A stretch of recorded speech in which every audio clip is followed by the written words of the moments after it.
pues aquí está con su coche, con su esposa Beatriz Gutiérrez Müller. Se acerca y vamos a compartir también, Ana María, si te parece, amigos, la comitiva. Vamos a repasar una vez más la comitiva que está acompañando y que está recibiendo, lo va a recibir un poco más adelante, al presidente Andrés Manuel López Obrador, entre los que están, y vamos a destacar nuevamente, están la diputada Fabiola Loyola. Ahí los vemos, está Mario Delgado también. La diputada Tatiana Cloutier, está la diputada Irma Juan Carlos, está la diputada Elesia González Morales, la diputada Verónica Beatriz Juárez, el diputado Arturo Escobar y Vega. Ellos son la comitiva que fue seleccionada para recibir a Andrés Manuel López Obrador en las puertas del Congreso de la Unión, del Palacio Legislativo aquí en San Lázaro. Está intercambiando algunas palabras con ellos, sigue recibiendo apoyo, sigue recibiendo gritos calurosos, saludos de las personas que están postradas a las afueras del otro lado de la puerta, tomándose algunas fotografías, como también últimamente ha hecho costumbre con las personas que lo acompañan. Un momento histórico, sin duda alguna, ya que López Obrador, pues definitivamente es uno de los presidentes, si lo podemos decir con este calificativo, Ana María, más necios o tercos en el buen sentido de la palabra, que logró el objetivo que tenía establecido desde el principio, ¿no? Pues mira, a él lo podríamos definir de una manera muy sencilla. Es un emprendedor que nos demostró que hay que persistir, resistir e insistir y nunca desistir. Él dijo muy claramente que llegaba a Palacio o se iría muy lejos. Hoy es ese día histórico, es el único mexicano que ha recorrido los rincones a lo largo y ancho de este país. 2.400 municipios, algunos 2 y 3 ocasiones. Yo recuerdo que en alguna oportunidad que tuve de viajar con él en campaña, pues había gente que no conocía a su gobernador, pero sí conocían a Andrés Manuel López Obrador. Esto finalmente, pues, lo que uno siembra, cosecha. Por eso logró obtener el 53,1% de preferencias, lo que equivale a 30.113.483 votos, con una participación ciudadana del 63,4%, lo que lo convierte en el presidente más votado de la historia reciente de nuestro país. Definitivamente fue una votación histórica, una votación sin precedentes, que marcó un hecho inédito en nuestro país. Andrés Manuel López Obrador, siempre sonriente, se manifiesta de esta manera, pues muy amable, muy afable, va caminando con lentitud, va disfrutando el momento, saluda a nuestros compañeros, a nuestros colegas de la prensa, se detiene un momento también para tomarse algunas fotografías. Está definitivamente disfrutando este momento, un momento que le costó tantos años, más de una década, aproximadamente estuvo en campaña, podemos decirlo, más de 12 años. Así es. 12 años en campaña, y dentro de estos detalles históricos podemos decir que fue el presidente que más, ahora presidente de México, que más deseó no solamente el poder para hablar al pueblo, sino el poder para cambiar en esta cuarta transformación a una nación tan lastimada, a una nación tan que exige sobre todo cambios y que exige ese salto al primer mundo, que exige ese salto a una vitrina que nos mantiene como uno de los ejes medulares de América Latina, y sobre todo teniendo la fortuna, desfortuna para algunos, siendo vecinos de la Unión Americana, que ahora con estos hechos de los que hemos sido tristemente testigos de los migrantes, también una de las promesas, de las primeras promesas de su campaña será también tratar de erradicar este fenómeno migratorio, este fenómeno humanitario, un fenómeno sin precedentes del cual hemos sido testigos los últimos meses, y que esperemos que en funciones ya de su administración este tipo de fenómenos, que generalmente son tristes, puedan ir cambiando poco a poco, ¿no? Y bueno, pues la política es decidir entre inconvenientes. Es alguna de las frases que recuerdo, pues que ha repetido en varias ocasiones. Yo me hinco donde se hinque el pueblo. Al margen de la ley nada, por encima de la ley nadie. Y pues así como en los mítines, tampoco los legisladores ni los invitados especiales pues quieren dejarlo pasar sin tomarse la foto. Están prácticamente todos de pie. Escuchamos el quórum del presidente, pues sabemos que también tiene mayoría en el Congreso, así que pues es lo que sucede en este momento, un momento histórico sin lugar a dudas, después de una campaña pues la más larga que hemos presenciado en la historia de 12 años.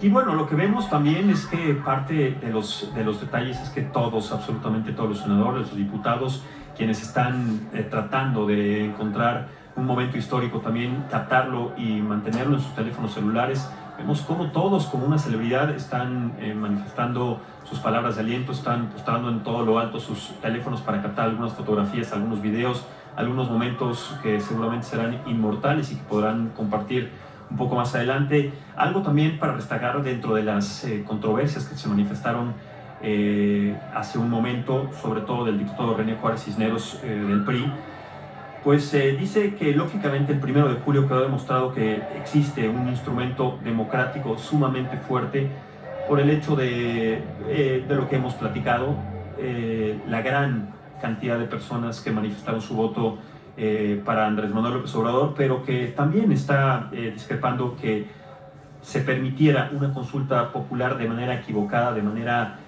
pues muy improvisada, como él considera que lo hizo Andrés Manuel López Obrador para cancelar la operación del nuevo aeropuerto de México, también la militarización. Son situaciones en las que hubo esta controversia. Fue el único ponente, inclusive el diputado René Juárez Cisneros, que manifestó la inconformidad hacia lo que hizo la administración anterior, la administración de Enrique Peña Nieto, hacia las nuevas propuestas de campaña que está empezando ya a ser válidas Andrés Manuel López Obrador.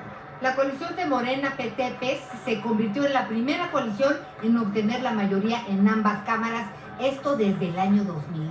Y vemos que hay algunas personas, representantes de pueblos indígenas, y Andrés Manuel López Obrador se convertirá en el primer presidente en recibir el bastón de mando por parte del gobierno nacional indígena. A esta ceremonia, fíjate que también acudirá el presidente de Bolivia, Evo Morales, y los 32 gobernadores indígenas del país, símbolo del respaldo de los 68 pueblos originarios de México. Él lo ha dicho, no, él ha hablado primero a los pobres, que a los indígenas nadie los vuelva a hacer menos. Será un sexenio fundamental para los pueblos indígenas.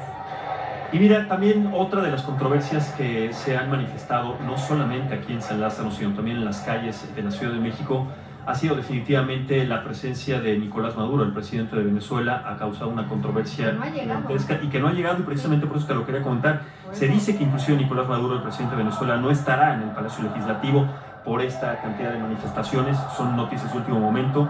Señalan que tomó la decisión minutos antes de salir de su hotel, así que el arribo de Nicolás Maduro a San Lázaro no será posible. La gente está esperando, inclusive con pancartas, con algunos cartelones sobre Calzada de Tlalpan, la presencia de Nicolás Maduro, inclusive también con algunas verduras y frutas, para hacerle saber su inconformidad de que no es una persona bienvenida en nuestro país, que parte también, además de esta migración, de este fenómeno de migración, este fenómeno humanitario sin precedentes, tiene que ver con la opresión que él ha ejercido sobre su pueblo, un pueblo que carece absolutamente pues, de todos los principios básicos de cualquier persona, carecen de educación, de empleo, en fin. Pero bueno, seguimos viendo imágenes de la ceremonia de transmisión del Poder Ejecutivo, y pues aquí ya llegó a Andrés Manuel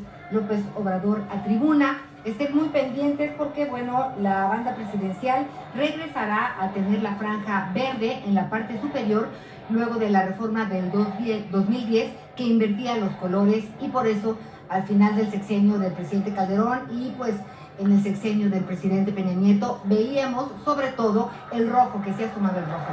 De nueva cuenta se asomará el verde.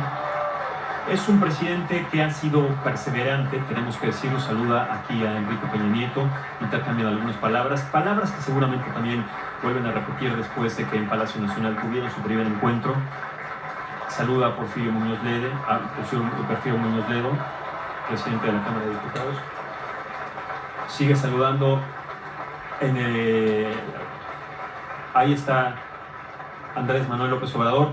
Está a punto de tomar asiento y a punto también de empezar este esta ceremonia protocolaria del cambio de estafeta que vendrá seguramente en unos minutos más.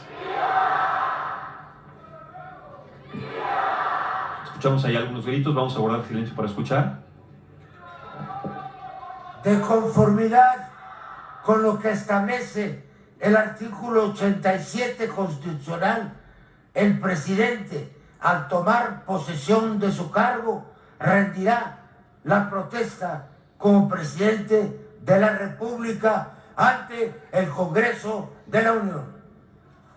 Ahí están las palabras del presidente de la Suprema Corte de Justicia, Porfirio Muñoz Ledo, que hace valer su jerarquía. El presidente del Congreso, está esperando que Andrés Manuel López Obrador tome asiento.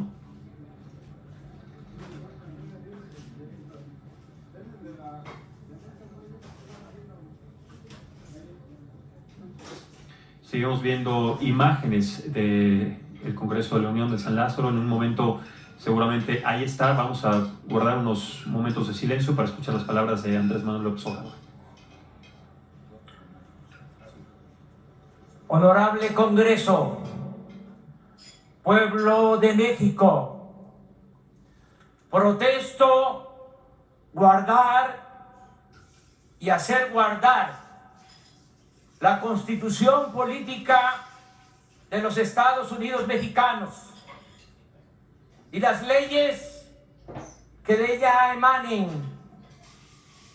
y desempeñar leal y patrióticamente el cargo de presidente de la República que el pueblo me ha conferido de manera democrática, mirando en todo por el bien y la prosperidad de la Unión. Y si así no lo hiciere, que la nación me lo demande.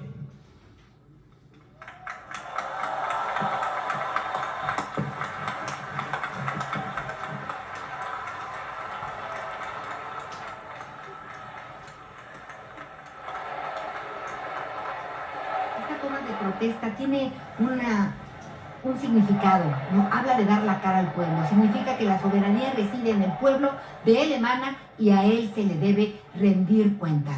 Y el que promete, el que protesta, se compromete.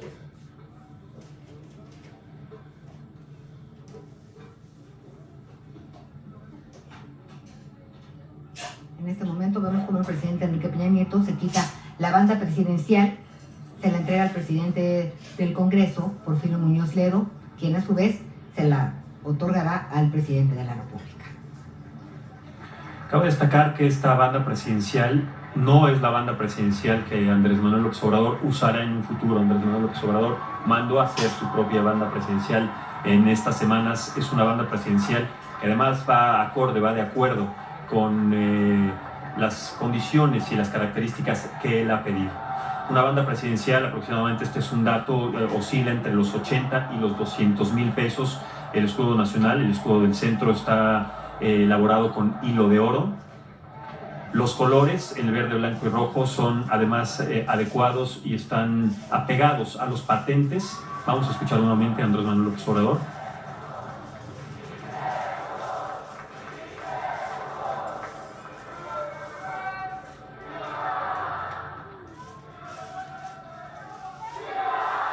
Presidente de los Estados Unidos Mexicanos dirigirá un mensaje a la nación. Diputadas y diputados, senadoras, senadores, autoridades locales y federales, invitadas e invitados del extranjero, licenciado Enrique Peña Nieto, le agradezco sus atenciones, pero sobre todo le reconozco el hecho de no haber intervenido como lo hicieron otros presidentes en las pasadas elecciones presidenciales.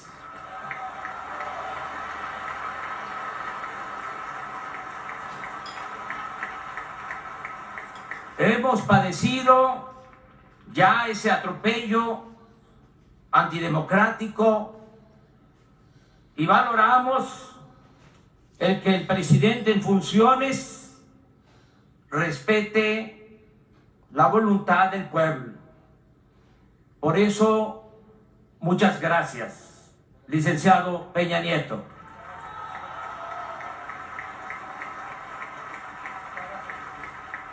Amigas y amigos,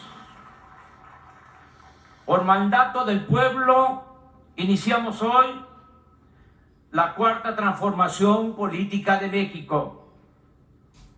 Puede parecer pretencioso o exagerado, pero hoy no solo inicia un nuevo gobierno, hoy comienza un cambio de régimen político.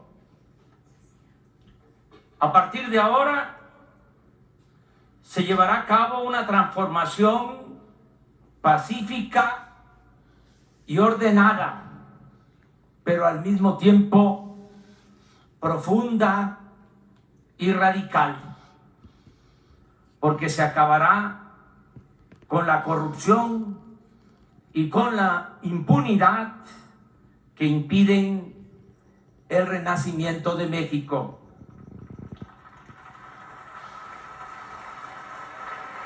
Si definimos en pocas palabras las tres grandes transformaciones de nuestra historia, podríamos resumir que en la independencia se luchó por abolir la esclavitud y alcanzar la soberanía nacional. En la reforma, por el predominio del poder civil y por la restauración de la República. Y en la revolución, nuestro pueblo y sus extraordinarios dirigentes lucharon por la justicia y por la democracia. Ahora nosotros queremos convertir la honestidad y la fraternidad en forma de vida y de gobierno. No se trata de un asunto retórico o propagandístico.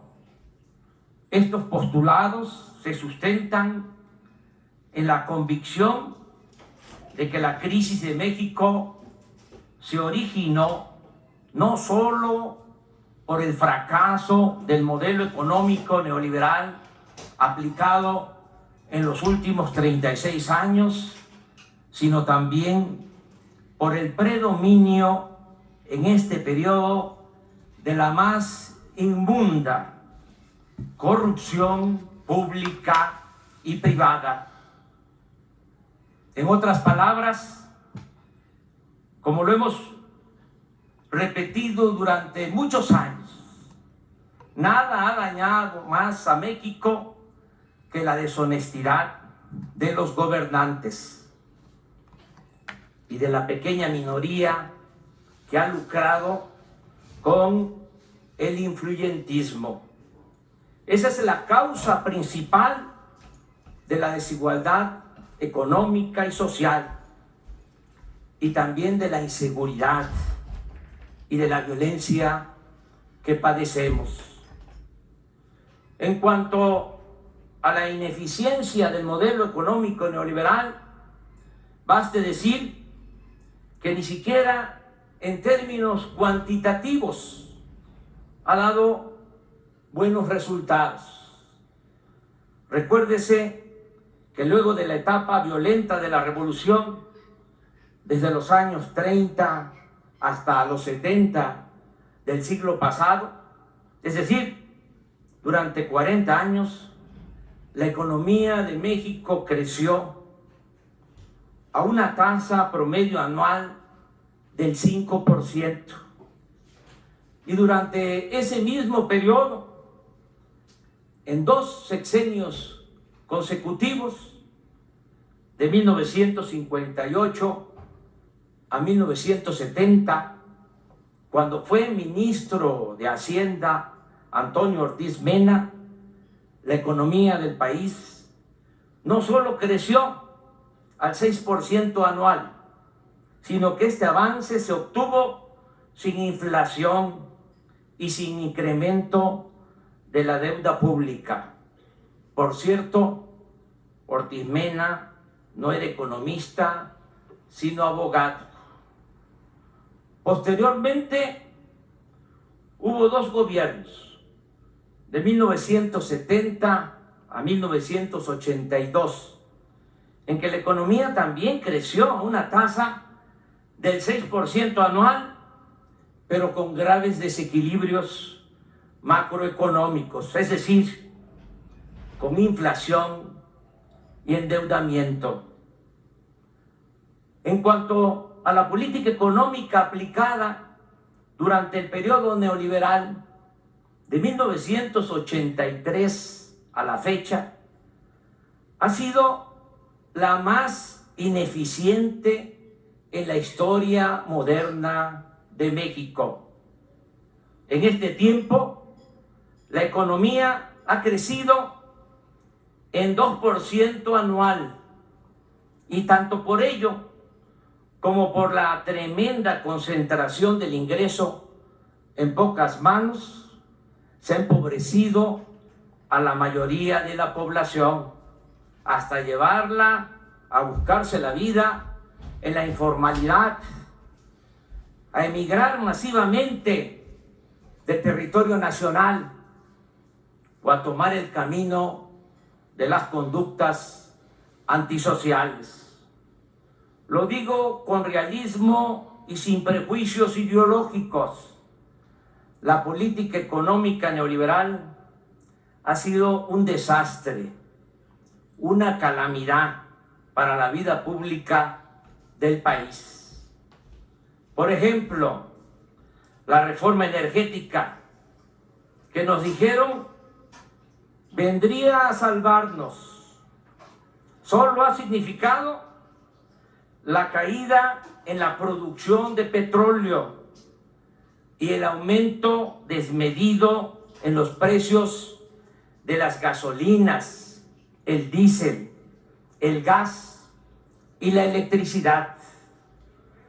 Cuando se aprobó la reforma energética hace 4 años, se afirmó que se iba a conseguir inversión extranjera a raudales, como nunca.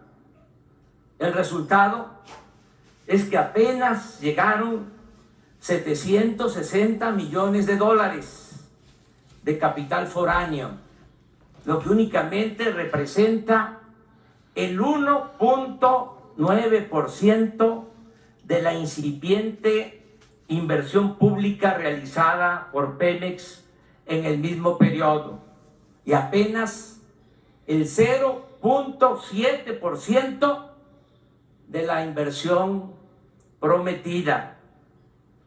En los considerandos de las leyes aprobadas en ese entonces, se aseguraba que en este año íbamos a estar produciendo 3 millones de barriles diarios. Y la realidad es que estamos extrayendo solo 1.763.000 barriles diarios, es decir, 41% menos de lo estimado y con tendencia a la baja. Es tan grave el daño causado al sector energético nacional durante el neoliberalismo, que no solo somos el país petrolero que más gasolinas importa en el mundo, sino que ahora ya estamos comprando petróleo crudo para abastecer a las únicas 6 refinerías que apenas sobreviven, téngase en cuenta que precisamente desde hace 40 años no se construye una nueva refinería en el país. Aquí agrego otros saldos de la política económica neoliberal o neoporfirista. De México es originario el maíz, esa planta bendita, y somos la nación que más importa maíz en el mundo. Antes del neoliberalismo producíamos y éramos autosuficientes en gasolinas, diésel, gas, energía eléctrica. Ahora compramos más de la mitad de lo que consumimos de estos insumos. En este periodo, el poder adquisitivo del salario mínimo se ha deteriorado en 60% y el salario de los mexicanos es de los más bajos del planeta. Tenemos el doble de enfermos de diabetes en comparación con países de América Latina. Durante el periodo neoliberal nos convertimos en el segundo país del mundo con mayor migración. Viven y trabajan en Estados Unidos 24 millones de mexicanos. Y por lo que hace a la violencia, estamos en los primeros lugares del mundo.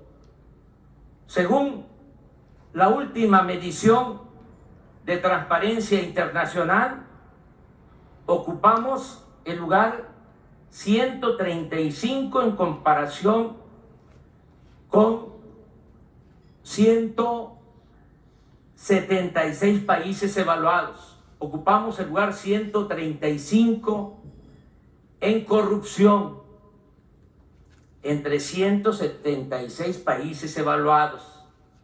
Y pasamos a ese sitio luego de estar en el lugar 59 en el 2000. Subir al 70 en el 2006. Escalar al 106 en el 2012 y llegar en 2017 a la vergonzosa posición en que nos encontramos. Por eso insisto, el distintivo del neoliberalismo es la corrupción. Suena fuerte, pero privatización ha sido en México sinónimo de corrupción. Desgraciadamente, casi siempre ha existido este mal en nuestro país, pero lo sucedido durante el periodo neoliberal no tiene precedente. En estos tiempos, el sistema en su conjunto ha operado para la corrupción.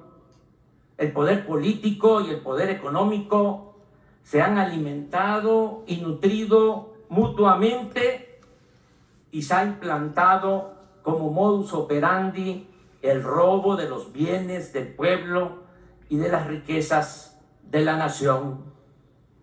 En la época de la llamada o del llamado desarrollo estabilizador o compartido, que va de los años 30 a los 70 del siglo pasado, los gobernantes no se atrevieron a privatizar las tierras ejidales, los bosques, las playas, los ferrocarriles, las telecomunicaciones, las minas, la industria eléctrica, ni mucho menos a enajenar el petróleo.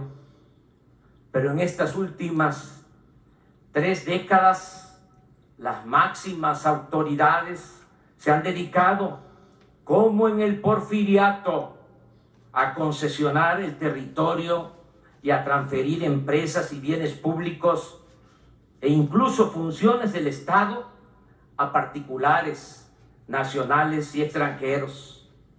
No se trata, como antes, de actos delictivos individuales o de una red de complicidades para hacer negocios al amparo del gobierno.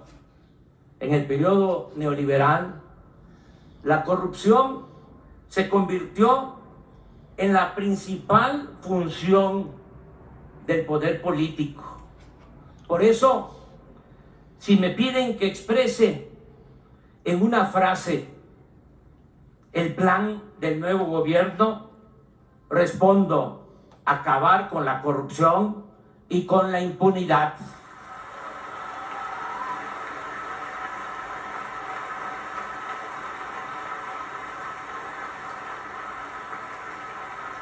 Pero al contrario de lo que pudiera suponerse, esta nueva etapa la vamos a iniciar sin perseguir a nadie, porque no apostamos al circo y a la simulación.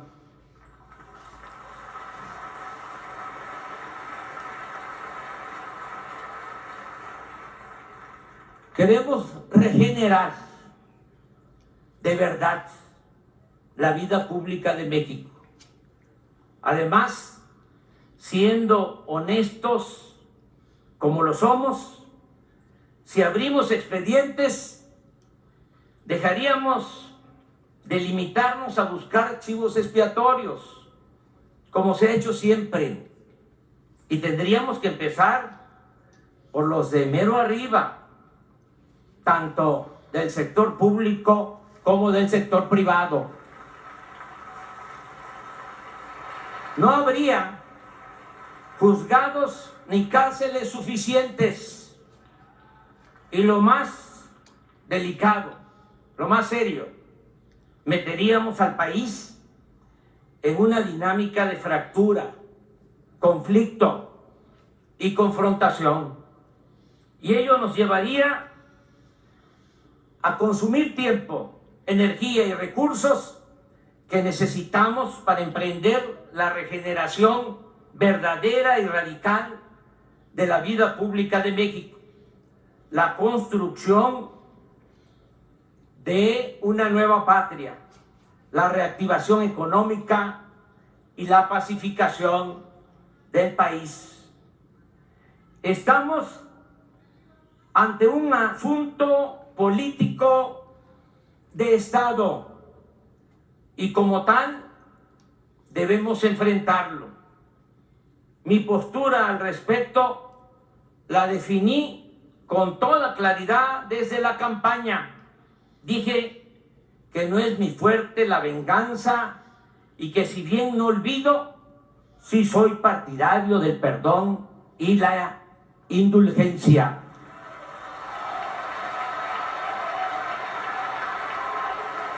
Además, y esto es muy importante, creo precisamente que en el terreno de la justicia se pueden castigar los errores del pasado, pero lo fundamental es evitar los delitos del porvenir.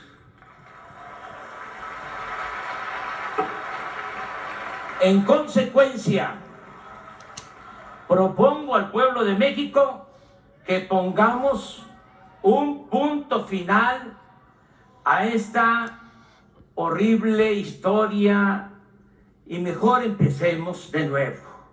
En otras palabras, que no haya persecución a los funcionarios del pasado y que las autoridades encargadas desahoguen en absoluta libertad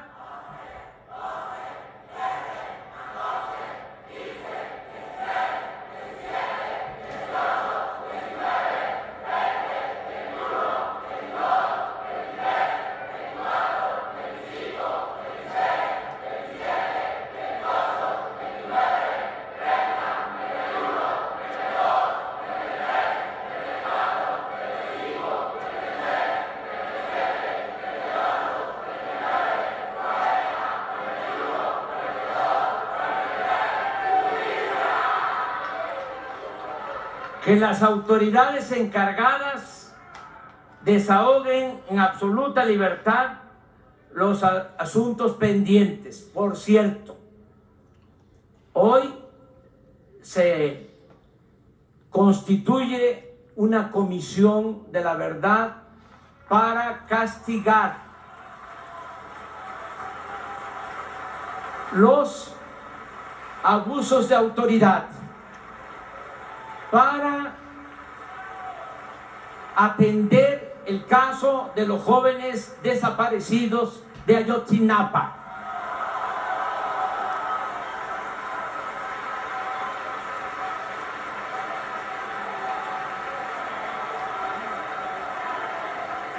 Que se castigue a los que resulten responsables, pero que la presidencia se abstenga de solicitar investigaciones en contra de los que han ocupado cargos públicos o se hayan dedicado a hacer negocios al amparo del poder durante el periodo neoliberal.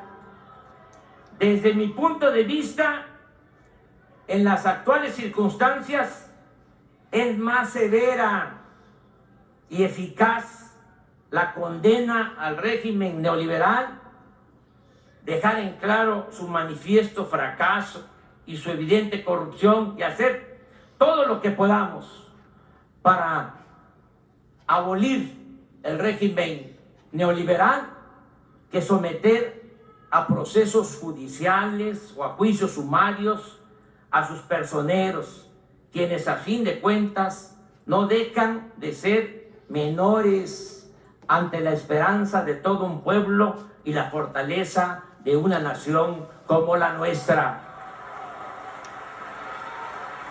Pero de cualquier manera,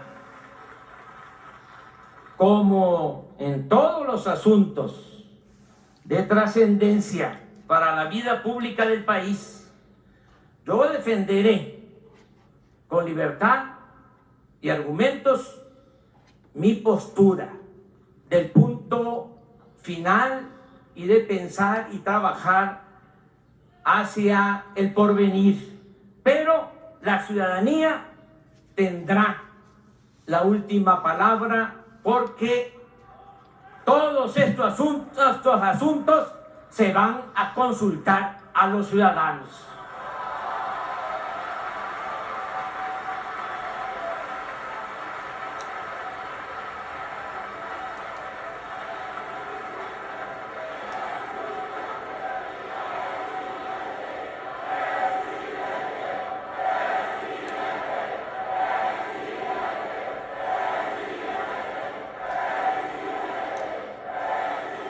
También aclaro que si se acepta mi propuesta de mantener al margen de este asunto al Poder Ejecutivo, tal determinación se aplicará para los de antes y para los que se van, no para nosotros, quienes mantendremos en alto el ideal y la práctica de la honestidad.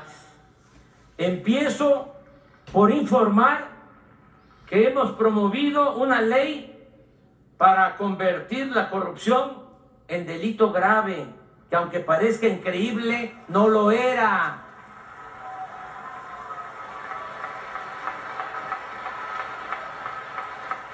Con apego a mis convicciones y en uso de mis facultades, me comprometo a no robar y a no permitir que nadie se aproveche de su cargo o posición para sustraer bienes del erario o hacer negocios al amparo del poder público.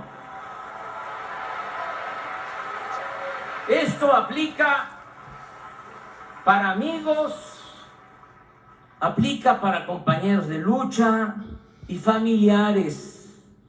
Dejo en claro que si mis seres queridos, mi esposa o mis hijos cometen un delito, deberán ser juzgados como cualquier otro ciudadano.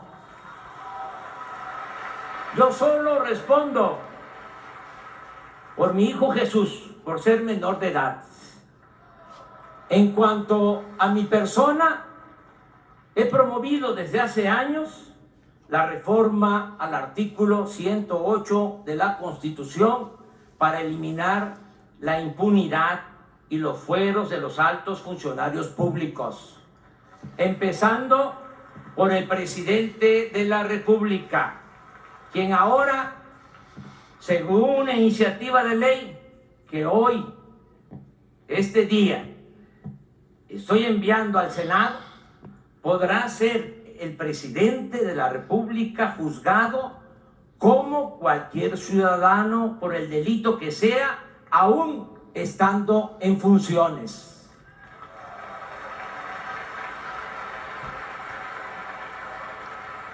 Un buen juez por la casa empieza. Pondremos orden en la cúpula del poder porque la corrupción se promueve y se practica fundamentalmente desde lo alto hacia los niveles inferiores. Es decir, vamos a limpiar al gobierno de corrupción de arriba para abajo, como se limpian las escaleras. El otro distintivo del nuevo gobierno será la separación del poder económico del poder político. El gobierno ya no será un simple facilitador para el saqueo, como ha venido sucediendo. Ya el gobierno no va a ser un comité al servicio de una minoría rapaz.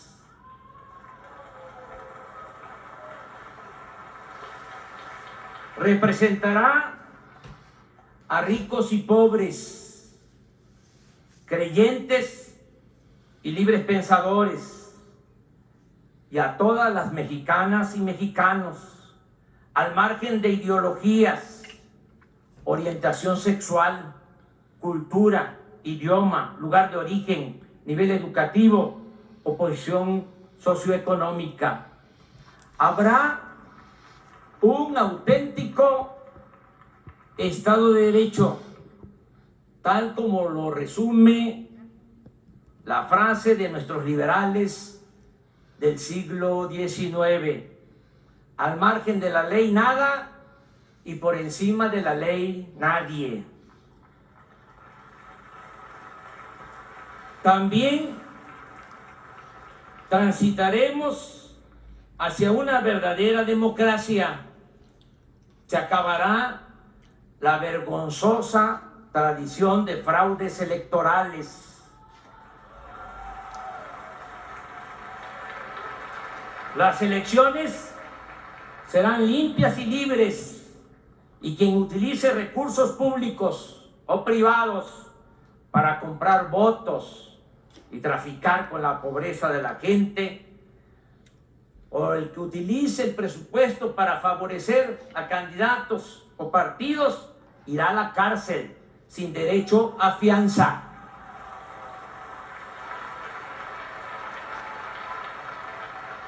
El combate a la corrupción y la austeridad nos permitirá liberar suficientes fondos, más de lo que imaginamos, mucho más, para impulsar el desarrollo de México. Con esta fórmula sencilla de acabar con la corrupción y de llevar a la práctica la austeridad republicana, no habrá necesidad de incrementar impuestos en términos reales. Y ese es un compromiso que estoy haciendo. Ni aumentarán los precios de los combustibles más allá de la inflación. Ahora resulta que los que aumentaron el precio de las gasolinas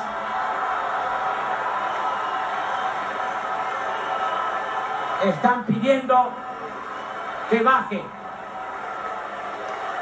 Hago el compromiso responsable que pronto, muy pronto, cuando terminemos la refinería que vamos a construir en México y se rehabiliten 6 refinerías, va a bajar el precio de la gasolina y de todos los combustibles.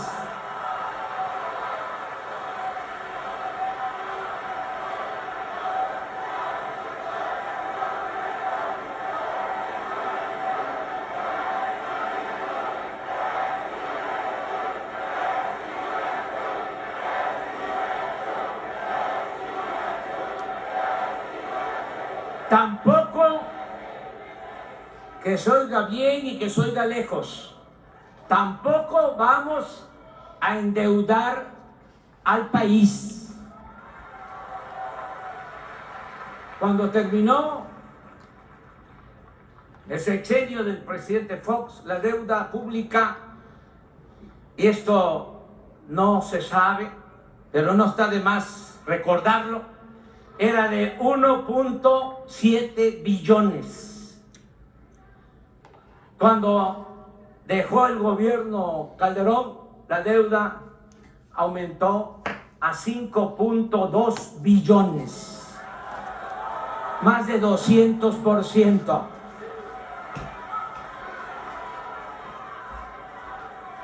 Y en esos 2 sexenios fue cuando se recibió más dinero por la venta de petróleo al extranjero. Y todo se derrochó o se fue por el caño de la corrupción. Ahora la deuda es de 10 billones. Nada más para pagar el servicio de esa enorme deuda, tenemos que destinar del presupuesto del año próximo alrededor de 800,000 millones de pesos. Por eso ya no va a aumentar la deuda pública. Ese es nuestro compromiso. No gastaremos más de lo que ingrese a la hacienda pública. Se respetarán los contratos suscritos por los gobiernos anteriores, pero ya no habrá más corrupción ni influyentismo en negociaciones con empresas particulares. Me comprometo, y soy hombre de palabra, a que las inversiones de accionistas nacionales y extranjeros estarán seguras y se crearán condiciones hasta para obtener buenos rendimientos, porque en México habrá honestidad, Estado de Derecho, reglas claras, crecimiento económico y habrá confianza. Reitero también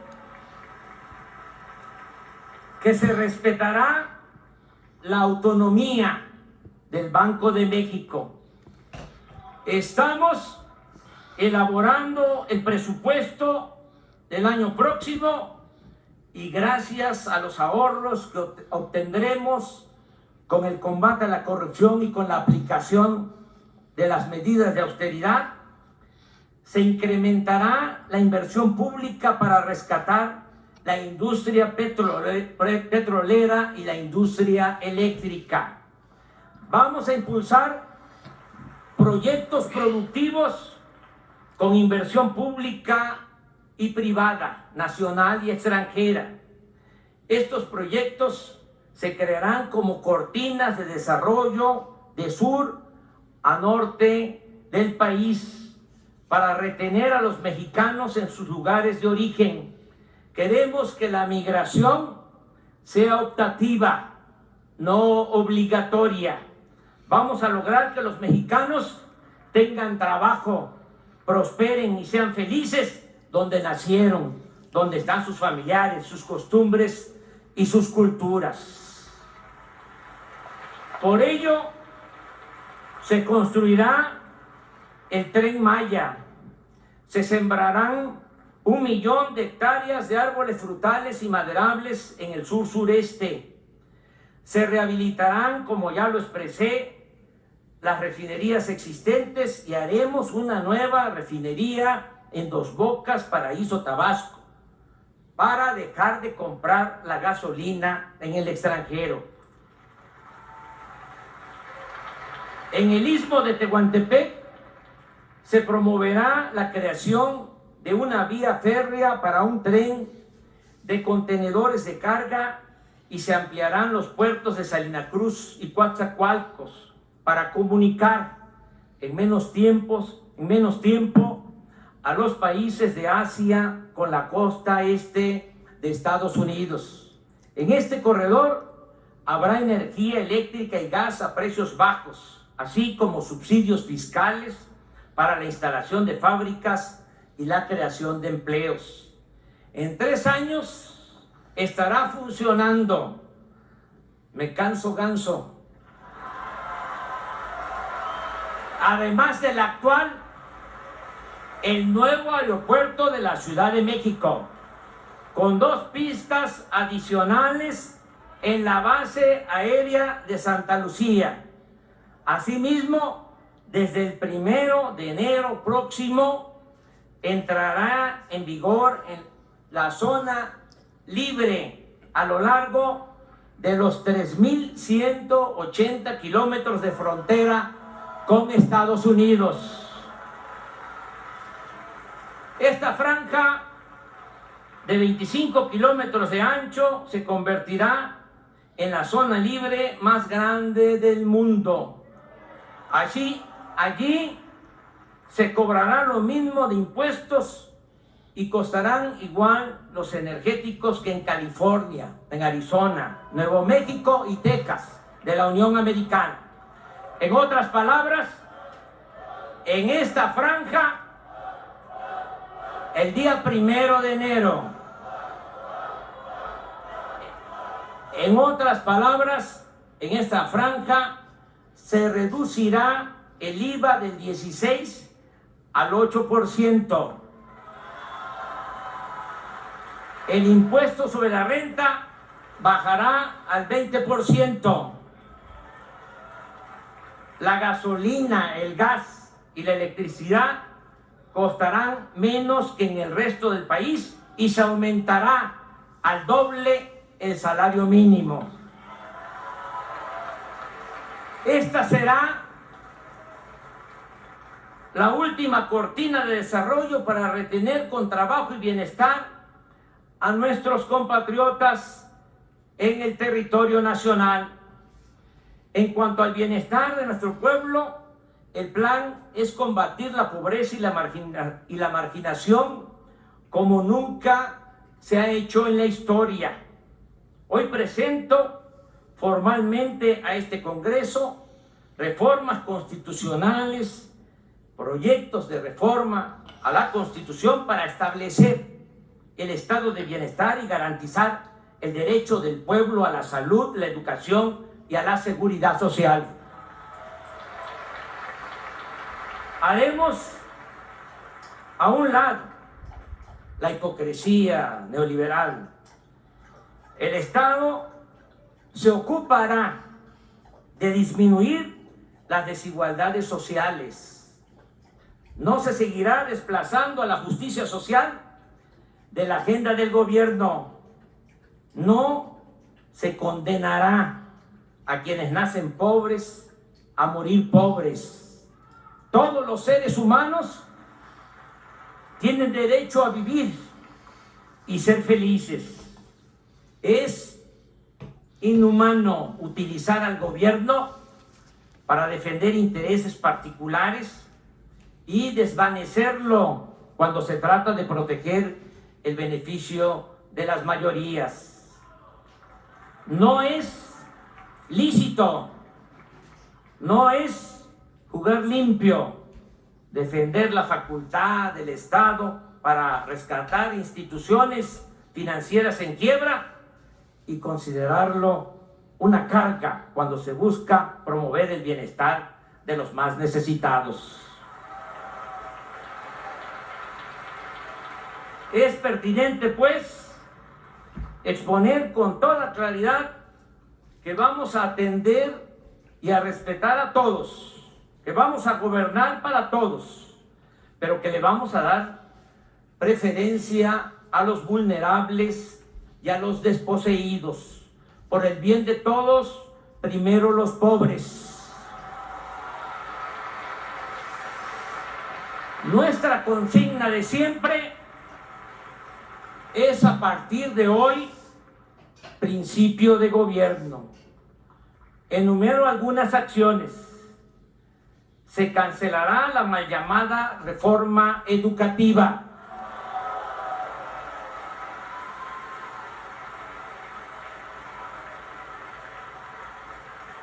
Se creará el Instituto Nacional para la Atención de los Pueblos Indígenas.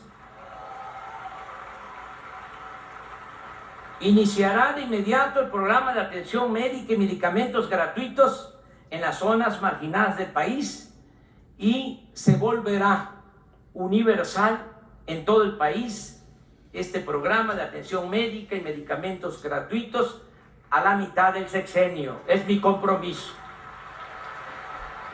Los aumentos al salario mínimo no volverán a fijarse por debajo de la inflación como llegó a suceder en el periodo neoliberal. 2.300.000 jóvenes serán contratados para trabajar como aprendices en talleres, empresas, comercios y diversas labores productivas o sociales, y se les pagará un salario mientras se van capacitando de 3.600 pesos mensuales. Ya no va a haber ninis, no se va a dar la espalda a los jóvenes ni se les va a ofender llamándoles de esa manera, porque no es culpa de ellos que no tengan oportunidad de trabajo y de estudio.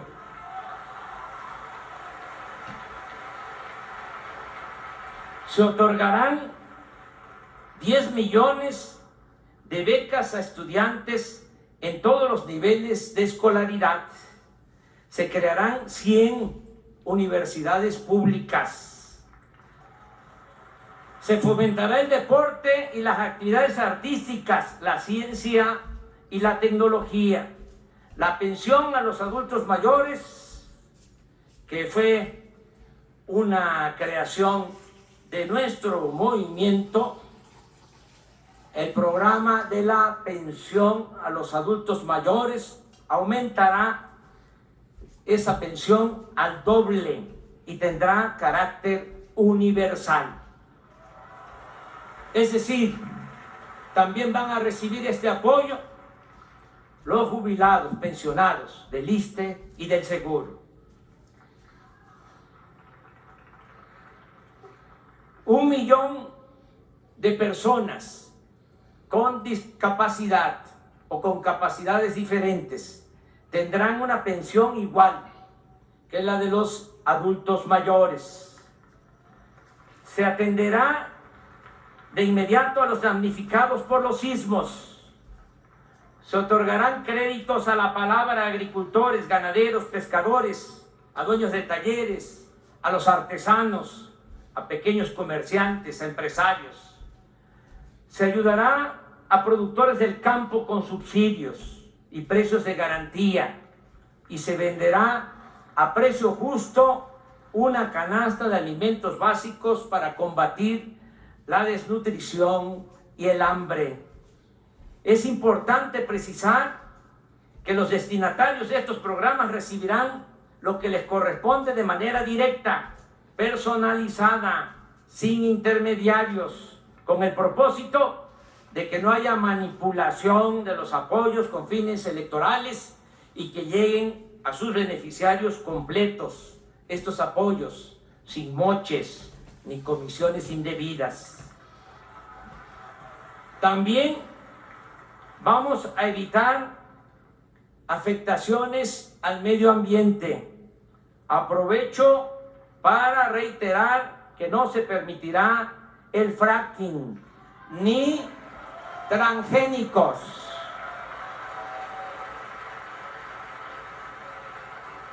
Como se comprenderá, la necesidad de emprender estas y otras acciones explica y justifica el plan de austeridad republicana al que nos hemos comprometido y que, dicho sea de paso, no significa, como se piensa en otros países, un mero conjunto de ajustes en el gasto productivo y social del presupuesto. Aquí lo entendemos no solo como un asunto administrativo, sino como una política de principios, toda vez que implica terminar con los privilegios de la alta burocracia.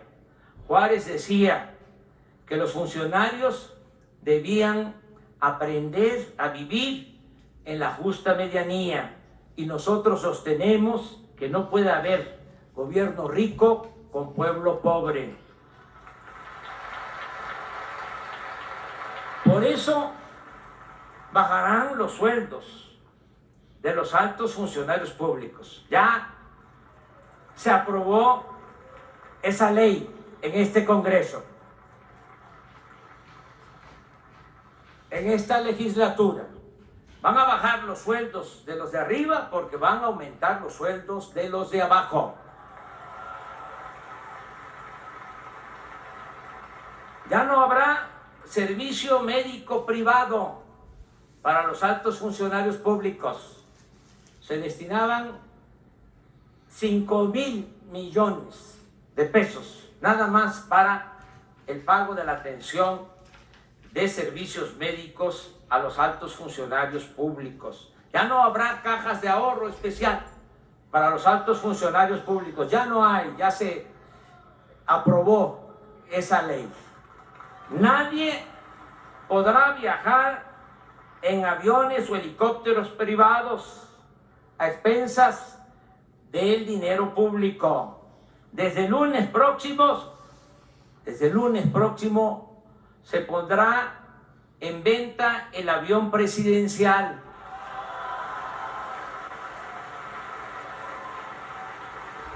Y toda la flotilla de aviones y helicópteros para uso de altos funcionarios.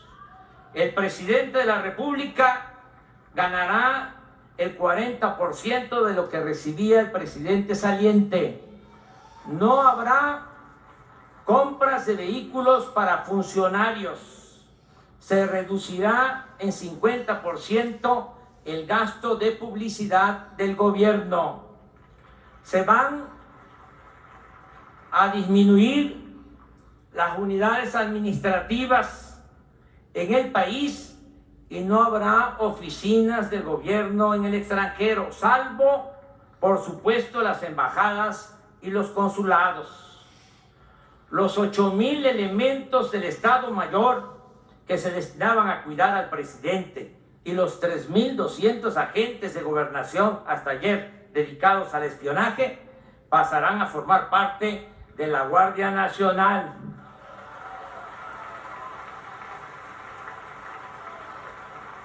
No viviré en Los Pinos, y esa residencia oficial ya se abrió desde hoy al público y se integrará al bosque de Chapultepec para convertirse en uno de los espacios más grandes e interesantes del mundo para el arte y la cultura.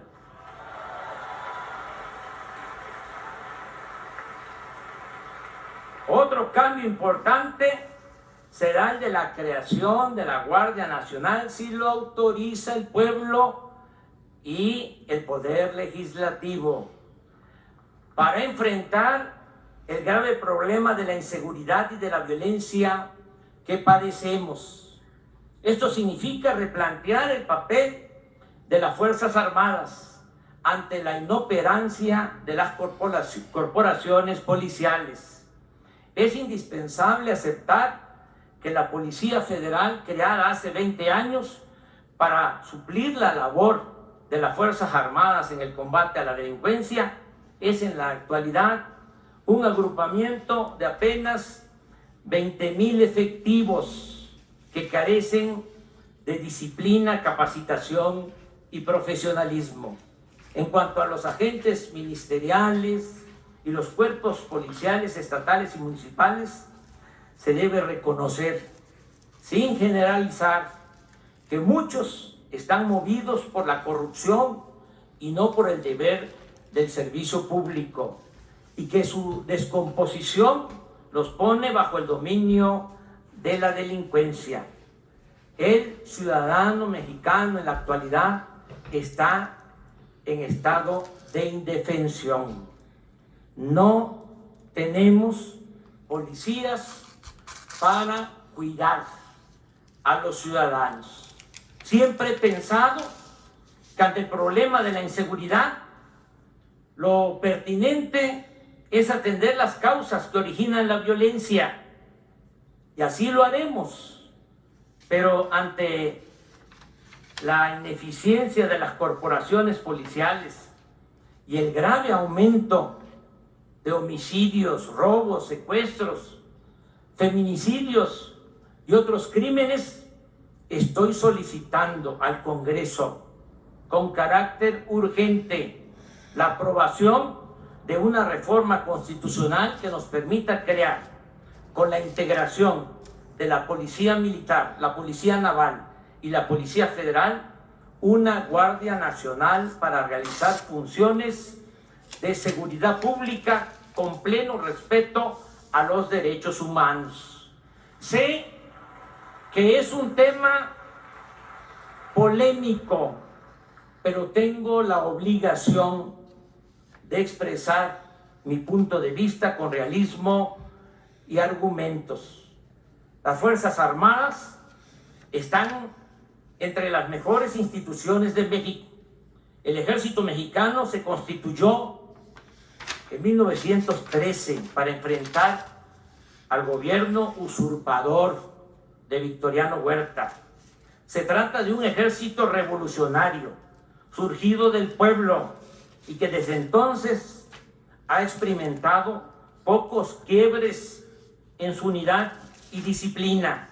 La última rebelión militar fue la del general Saturnino Cedillo en 1938-1939, y nunca el ejército mexicano ha dado un golpe de Estado a una autoridad civil. Su lealtad al gobierno y su falta de ambición por el poder económico y político tiene en buena medida su explicación, entre otros factores, en que el ejército mexicano no es un agrupamiento elitista, sino que siempre se ha nutrido del pueblo raso. El soldado es pueblo uniformado. Ciertamente, no todos los militares han ostentado comportamientos intachables, y tampoco debe omitirse el hecho de que el ejército ha participado en actos de represión por órdenes de autoridades civiles. Pero en nuestros institutos castrenses no se han formado minorías corrompidas, como sucede en otros ámbitos del poder, y a diferencia de lo que ocurre en otros países, en México no se sabe de militares que formen parte de la oligarquía. Además, es un hecho que el ejército cuenta con respaldo de la opinión pública. Es una institución que a lo largo de su historia ha mantenido su profesionalismo y ha sido eficaz, sin duda, en tareas de auxilio a la población en casos de desastre, en terremotos, inundaciones, huracanes, y ha prestado otros servicios a la comunidad.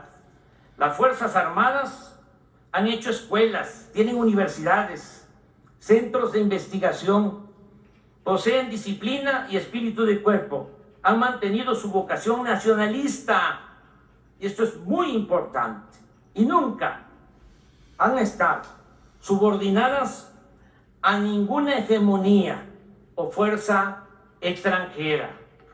Lo mismo puede decirse de la Secretaría de Marina. Téngase en cuenta que esta dependencia se creó en 1940, cuando la original Secretaría de Guerra y Marina se dividió en dos instituciones. Así pues, el Ejército y la Marina pueden ser, previa preparación y capacitación para el respeto de los derechos humanos y mediante la aplicación de protocolos para el uso de la fuerza, las instituciones fundamentales para garantizar la seguridad nacional, la seguridad interior y la seguridad pública.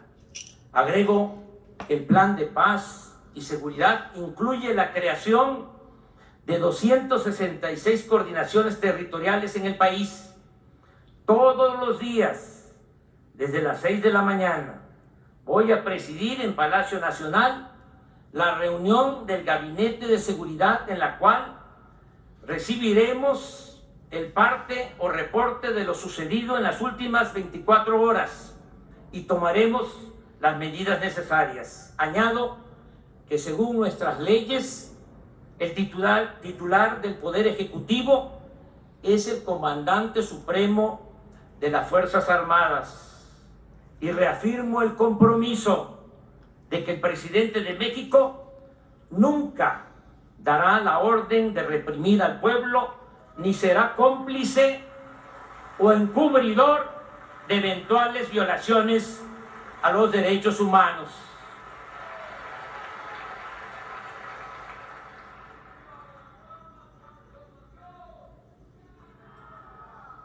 En materia de política exterior, nos apegaremos a los principios constitucionales de no intervención, autodeterminación de los pueblos, solución pacífica de las controversias y cooperación para el desarrollo. Mantendremos buenas relaciones con todos los pueblos y gobiernos del mundo. Por eso agradezco la presencia del señor Michael Pence, vicepresidente de los Estados Unidos, y de su señora esposa, Karen Pence. Y quiero destacar que desde el día 1 de julio, desde el día de mi elección, he recibido un trato respetuoso del presidente Donald Trump, a quien agradezco que en plan de amistad haya enviado a esta ceremonia a su hija Ivanka. La misma atención he recibido del primer ministro de Canadá, Justin Trudeau. Con ellos, con los dos mandatarios, con el presidente de Estados Unidos y con el primer ministro de Canadá, estoy hablando para ir más allá del Tratado de Libre Comercio de América del Norte y lograr un acuerdo de inversión entre empresas y gobiernos de las tres naciones para impulsar el desarrollo de los países centroamericanos y también del nuestro, y enfrentar de esta forma y no con medidas coercitivas el fenómeno migratorio.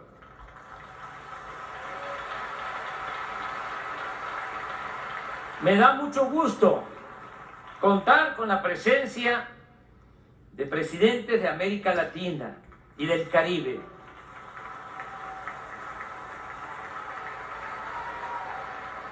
México no dejará de pensar en Simón Bolívar y en José Martí, quienes junto con Benito Juárez siguen guiando con sus ejemplos de patriotismo el camino a seguir de pueblos y de dirigentes políticos. Gracias por estar aquí, Jimmy Morales Cabrera, presidente de la República Vecina de Guatemala.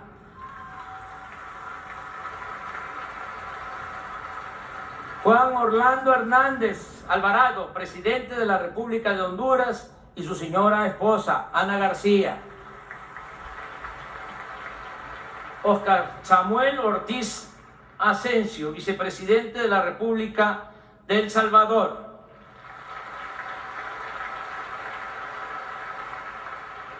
Colville Young, gobernador general también de nuestra vecina República de Belice.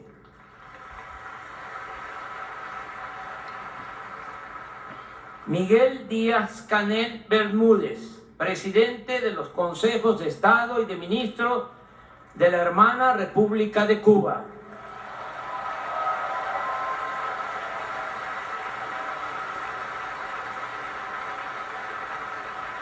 Danilo Medina Sánchez, presidente de la República Dominicana.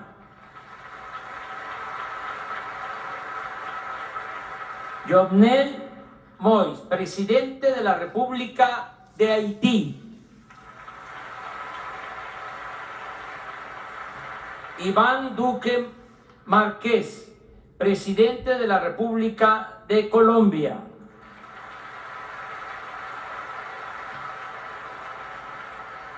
Nicolás Maduro Moros, presidente de la República Bolivariana de Venezuela.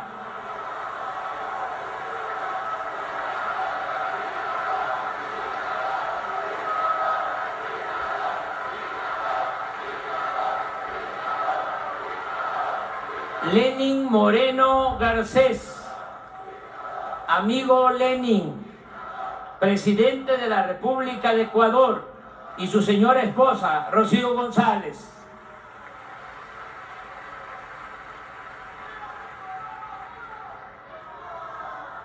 Amigo Evo Morales, presidente del Estado Plurinacional de Bolivia.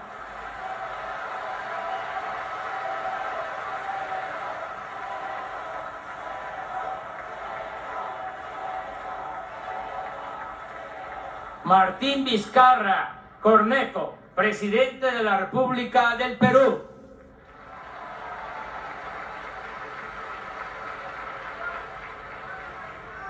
Agradezco la presencia de Julie Payet, gobernadora general de Canadá.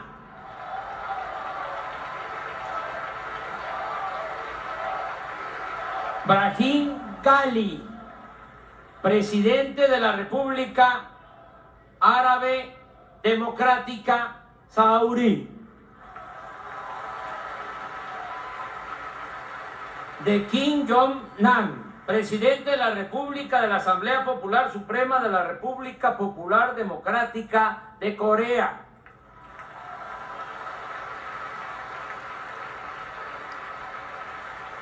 Jen Yuanyu, vicepresidenta de la Asamblea Popular China. También agradezco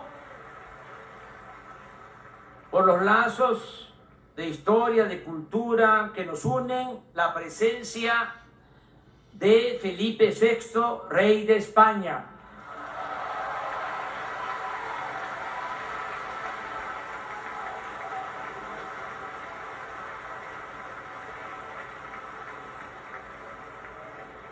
Del primer ministro Antonio Costa de la República Portuguesa.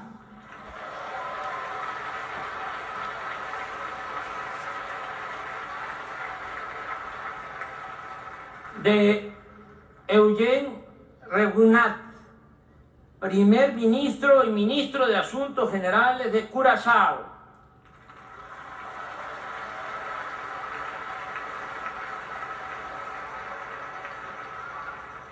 Ana Birchal, viceprimera ministra de Rumanía.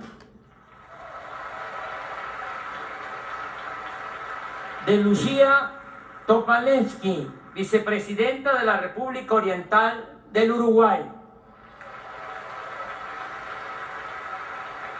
De Gabriela Michetti, vicepresidenta de la República de Argentina.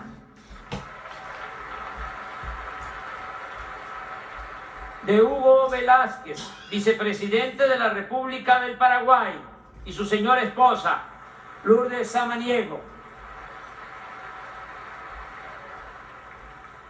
De Claudia Dobles Camargo, primera dama de la República de Costa Rica.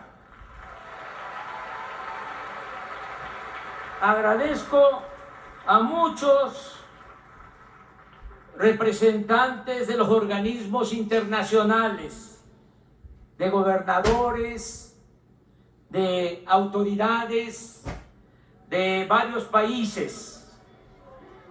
Están aquí amigos entrañables como Miguel Ángel Revilla, presidente del gobierno de Cantabria, y su señora esposa, Aurora Díaz. Está nuestro amigo Jeremy Corbyn, miembro del Parlamento del Reino Unido, dirigente del Partido Laborista.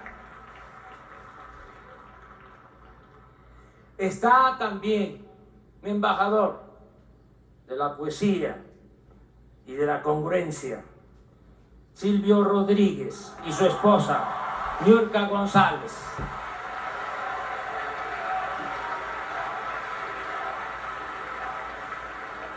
Amigas y amigos, llegué a la presidencia de la República después de muchos años de lucha personal y colectiva. Aquí recuerdo a los que iniciaron este movimiento, a los que sembraron lo que ahora nosotros estamos cosechando. Dirigentes sociales, políticos, muchos que se nos adelantaron, pero fueron los precursores de esta lucha, de este movimiento. Nunca los vamos a olvidar.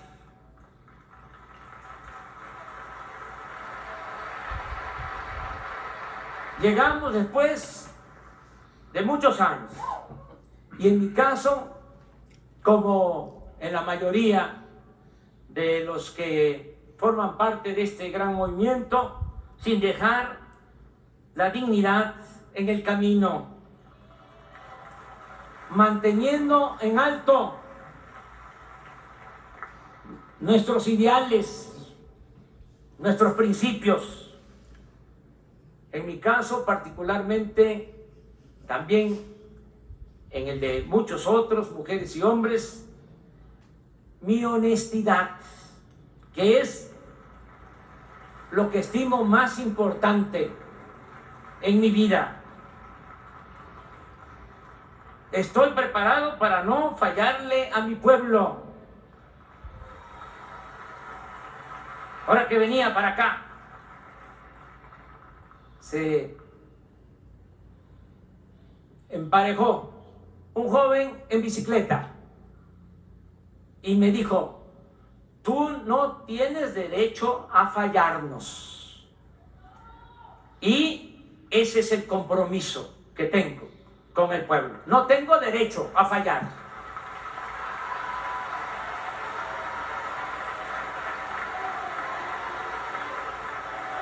Nada material me interesa,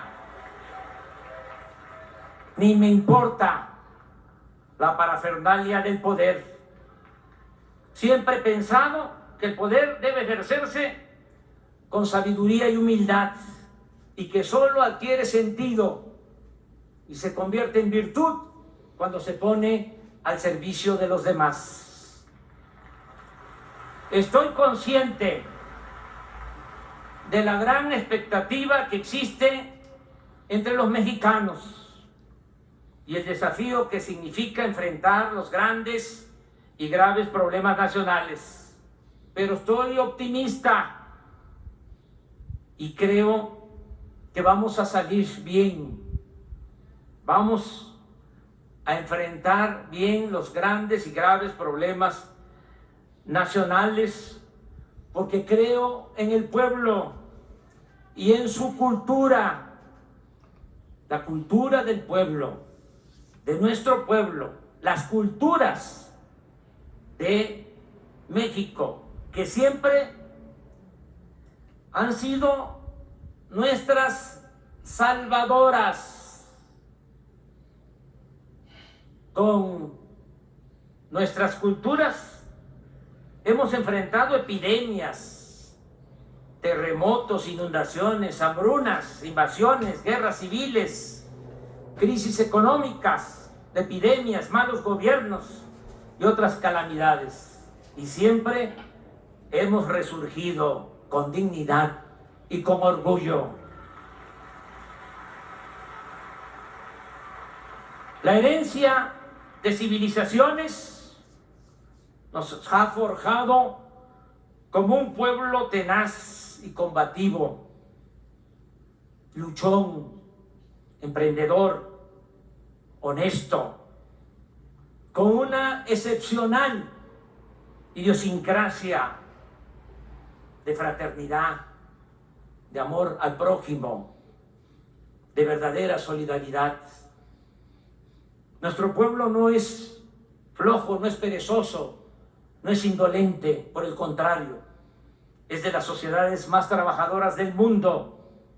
Y ahí está el ejemplo de nuestros paisanos migrantes que por necesidad han ido a ganarse la vida a Estados Unidos y ahora están enviando a sus familiares 30,000 millones de dólares anuales.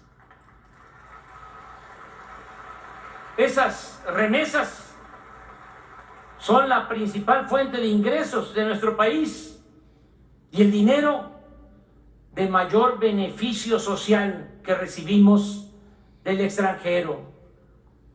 México no es el cuerno de la abundancia que su silueta en el mapa pareciera evocar, pero aún así tenemos muchos recursos naturales: agua, petróleo, gas, yacimientos minerales, vientos, sol, playas.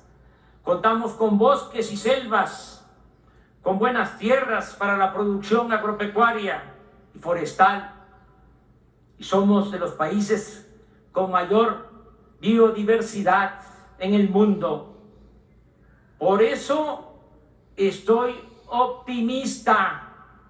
Creo que ya estamos logrando, se está iniciando y ya vamos en el camino de lograr el renacimiento de México, que nos vamos a convertir en una potencia económica y sobre todo en un país modelo que habrá de demostrar al mundo que acabar con la corrupción es posible, y así lo haremos, porque de esa manera construiremos una sociedad más justa, democrática, fraterna y siempre alegre. Son 3 cosas las que necesitamos para enfrentar la crisis de México, y 2 de ellas están aseguradas de antemano. Lo reitero: un pueblo trabajador y suficientes riquezas naturales. Pronto, muy pronto, tendremos lo tercero: un buen gobierno. Y en ese compromiso empeño mi honor y mi palabra. Gobernaré con entrega total a la causa pública. Dedicaré todo mi tiempo, mi imaginación, mi esfuerzo a recoger los sentimientos y a cumplir con las demandas de la gente. Actuaré sin odios, no le haré mal a nadie, respetaré las libertades, apostaré siempre a la reconciliación y buscaré que entre todos y por el camino de la concordia logremos la 4ª transformación de la vida pública de México. Por último, así como soy juarista y cardenista, también soy maderista y partidario del sufragio efectivo y de la no reelección. Trabajaré 16 horas diarias para dejar en 6 años muy avanzada la obra de transformación. Haré cuanto pueda para obstaculizar las regresiones en las que conservadores y corruptos estarán empeñados. Por eso, aplicaremos rápido, muy rápido, los cambios políticos y sociales para que si en el futuro nuestros adversarios, que no nuestros enemigos, nos vencen, les cueste mucho trabajo dar marcha atrás a lo que ya habremos de conseguir.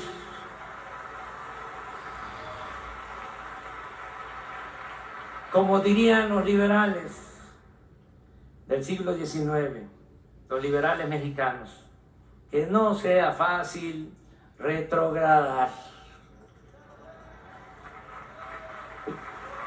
Pero también dejo en claro que bajo ninguna circunstancia habré de reelegirme. Por el contrario, me someteré a la revocación del mandato, porque deseo que el pueblo siempre tenga las riendas del poder en sus manos. En 2 años y medio habrá una consulta y se les preguntará a los ciudadanos si quieren que el presidente de la República se mantenga en el cargo o que pida licencia, porque el pueblo pone y el pueblo quita, y es el único soberano al que debo sumisión y obediencia. Acepto el reto y les invito a participar para celebrar juntas y juntos el esplendor y la grandeza futura de nuestro querido México. Gracias de todo corazón. ¡Que viva México! ¡Viva México! ¡Viva México!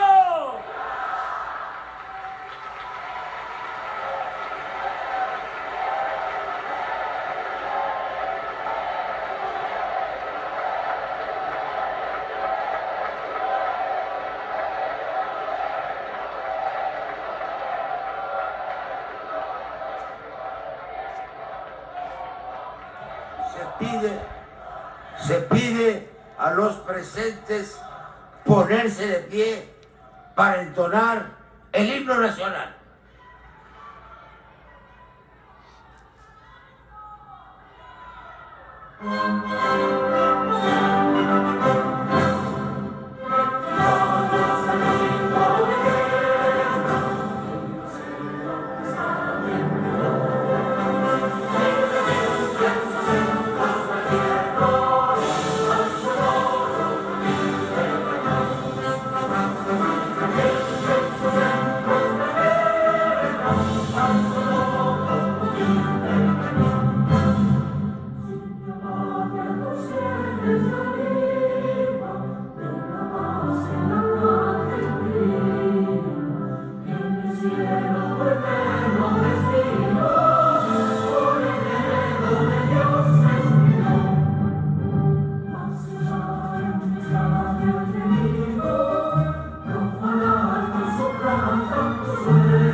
se pide a la comisión designada para acompañar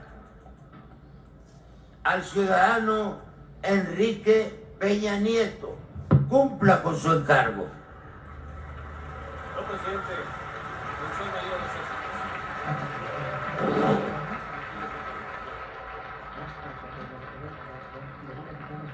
¿de acuerdo?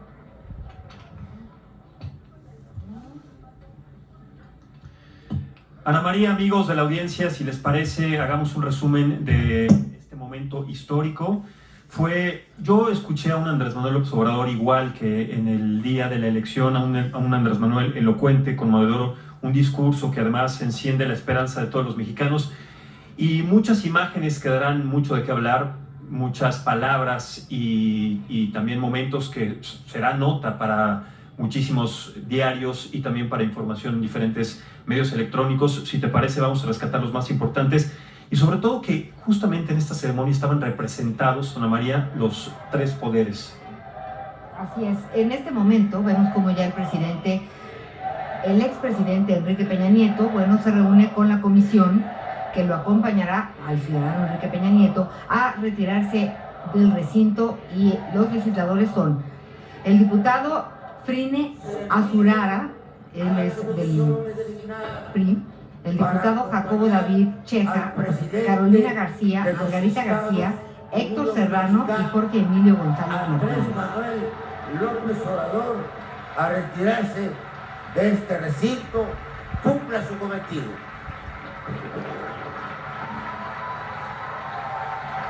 Precisamente, Ana María, los que acabas de mencionar son quienes acompañarán, la comisión que acompañará al ciudadano Enrique Peña Nieto a su salida del Congreso de la Unión. También tendrá una comisión el presidente de México, Andrés Manuel López Obrador, una comisión distinta que fue la que lo recibió. Andrés Manuel López Obrador lo van a despedir el diputado Sebastián Aguilera Barnés, el diputado Ernesto Javier Nemes Álvarez, el diputado Jacobo David Cheja, el diputado Francisco Javier Saldívar, el diputado Gerardo Fernández Noroña, diputada Lilia Villafuerte Zavala y el diputado Arturo Escobar Vega.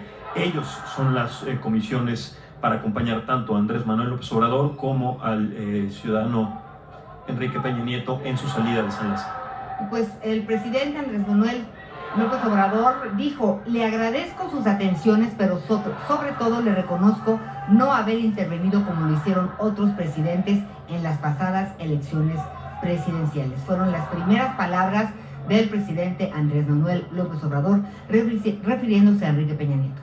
Definitivamente, y volver a destacar que en la mesa directiva estaban representados en esta ceremonia los tres poderes de la República: Andrés Manuel López Obrador representando al Ejecutivo, Martí Batres y Porfirio Muñoz Ledo, que es el presidente de la Cámara de Diputados, y Martí Batres, presidente de la Cámara de Senadores, y por supuesto Luis María, que estaba representando a la Suprema Corte de Justicia, el poder judicial. Bueno, es el momento de las fotografías inolvidables, y también dijo que no se trata de un asunto retórico o propagandístico. La crisis en México se originó por la inmunda corrupción pública y privada. Nada ha dañado más a México que la rapacidad de una minoría. También hizo hincapié en la transformación pacífica y ordenada de nuestro país, que acabará con la corrupción y la impunidad. Reiteró además, hizo énfasis en el fracaso del modelo político neoliberal, particularmente la reforma energética. Hizo una contabilidad acerca de la administración pasada, los logros que no se alcanzaron, ¿no? Y bueno, tendremos tiempo de reflexionar sobre este discurso, el primer discurso que ofrece el presidente Andrés Manuel López Obrador de cara a la nación. Por lo pronto, en lo que sale de aquí, saldrá rumbo a Palacio Nacional, tendrá una comida privada, primero la fotografía, y después habrá una verbena popular. Es la fiesta por el inicio de la Cuarta Transformación en el Zócalo capitalino. Definitivamente, Ana María Lomelí, muchísimas gracias. También muchísimas gracias a ustedes que nos acompañaron en esta ceremonia histórica, en este momento histórico para nuestro país, para la transición de nuestro país, esta cuarta transformación que esperamos todos los mexicanos con mucha esperanza, con mucha fe, que las palabras del presidente Andrés Manuel López Obrador se hagan cumplir conforme vayan cumpliéndose las zonas del periodo. Me dio mucho gusto compartir contigo, Ana María, muchísimas gracias. Yo soy Max Espejel. Gracias y buenas tardes.